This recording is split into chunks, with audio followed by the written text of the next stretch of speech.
Bagaimana bisa seorang yang punya perasaan bisa menyelesaikan masalah, sedangkan ia saja dilema dalam mengambil keputusan? Contohnya, telat janjian.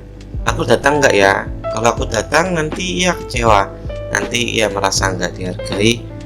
Kalau aku tidak datang alasannya apa ya? Supaya tidak menyakiti hatinya. Apakah alasan banyak urusan mendadak atau masalah lagi sakit? Alasan yang bisa ditoleransi dan memilih yang aman. Aku ingin sekali datang, tapi badan aku tidak percaya. Sangat gak rasional kan? Tapi begitulah orang yang punya perasaan. Ia akan mengambil jalan aman berdasarkan pengalamannya, subjektif sekali ya. Lalu bagaimana orang berperasaan mengambil keputusan? Ia sebenarnya menggeneralisasikan semua yang mirip. Padahal setiap orang punya detail-detail kecil yang berbeda. Makanya banyak wanita mengatakan, pria itu semua sama saja. Sebenarnya bukan sepenuhnya salah, karena intuisinya begitu. Tapi banyaknya pengalaman ia akan menggeneralisasikan, maka ia menganggap pria itu semua sama saja. Begitu caranya ia menyelesaikan masalah. Banyak kemiripan bisa membuat ia menyamaratakan. Kalau ia mendapatkan data analisis, ia tidak akan begitu percaya, soalnya ia akan mencocokkannya dengan pengalaman dan bukti. Banyak orang yang berperasaan menggunakan cocok logi. Begitulah orang yang berperasaan mengambil keputusan dengan pengalaman. Saat ia observasi seseorang untuk mengungkap kebenaran, ia akan cukup ragu. Contoh, saat ada orang yang berjanji pilihan dia punya dua. Kalau ia sering dikecewakan, ia tidak dapat percaya. Kalau janji itu sering dipenuhi, ia akan percaya.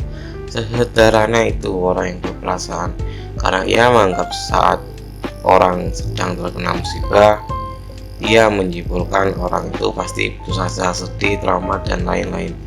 Karena kalau ia di posisi orang itu, ia akan putus asa, sedih, trauma. Ia menyocokkan dirinya dengan orang lain. Sebenarnya nggak salah karena punya empati, namun pengalaman orang itu berbeda.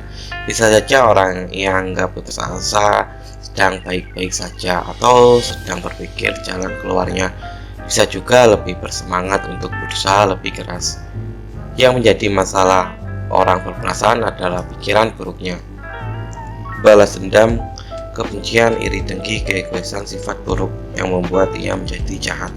Makanya orang berperasaan kadang memang tidak rasional dan logis. Sebenarnya itu adalah termasuk perspektif. Kalau kamu ingin mengetahui orang jahat, maka bisa dilihat perspektifnya. Contohnya kalau ia sedang kecelakaan, aduh kakiku patah, untung saja nggak terkena kepala, tadi hampir saja loh mobil itu di atas kepalaku, bannya hampir saja melindasku gitu. Itu adalah contoh orang yang baik karena perspektifnya baik sekali. Dan untuk orang yang jahat, aduh uangku jatuh, gimana ini, siapa yang ngambil? Kayaknya tadi orang itu deh yang ngambil, kayaknya iya deh, aku nanti ambil uangnya deh gitu. Itulah ciri-ciri orang yang jahat, kebanyakannya begitu, karena ia berpikiran jahat. Dan untuk menyelesaikan itu adalah pikiran yang positif. Orang yang pikirannya positif akan bisa rasional dalam mengambil keputusan.